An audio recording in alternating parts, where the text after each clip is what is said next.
భద్రాద్రి కొత్తగూడెం జిల్లాలో దుర్మార్గుడు గంజాయి మత్తులో దారుణానికి ఒడిగట్టాడు. గంజాయి సేవించి సైకోలాగా మారి కన్నతల్లినే చెరబట్టబోయాడు. పాల్వంచ మండలం జగన్నాథపురం గ్రామంలో ఈ దారుణం చోటు చేసుకుంది. తల్లి కేకలు వేయడంతో చుట్టుపక్కల వాళ్ళు వచ్చి మత్తు దిగేదాకా చితక్కొట్టారు.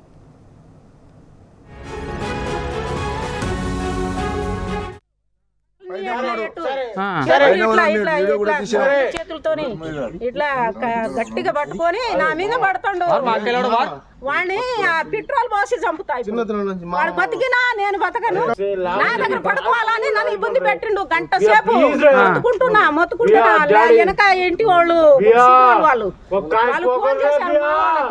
ఫోన్ చేస్తే వీళ్ళు ఊరికి వచ్చి కొట్టి బయటికి తీశారు నన్ను. అప్పుడు బతికినా, లేకపోతే నన్ను చంపేటోడు. జాబ్ చేసుకుంటా అంటే 70,000 ఇచ్చిందండి. నెల రోజులు బాగా తిని వచ్చి ఆ పని చేసిండు. జాబ్ లేదు, జాబ్ లేదు, ఏం లేదు. గంజాయి తాగడం మా ఊళ్ళో గంజాయి బుచ్చల విడిగా ఉంది. ఈ విషయం గురించి మేము చాలా చోట్ల మాట్లాడాం కూడా. వాడిని ఒక్క ఫోన్ పట్టుకుంటే మన ఇందిరాగాంధీ జగన్ ఎంత మంది దగ్గర గంజాయి ఉందో అంత దొరుకుతుంది. మొన్న కూడా అంతకుముందు సారి కూడా ఇలాగే జరిగితే నేను చాలా సార్లు చెప్పాను.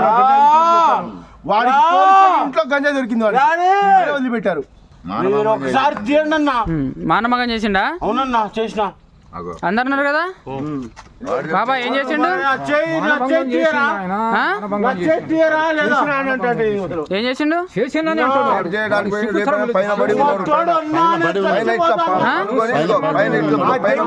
బండి పైన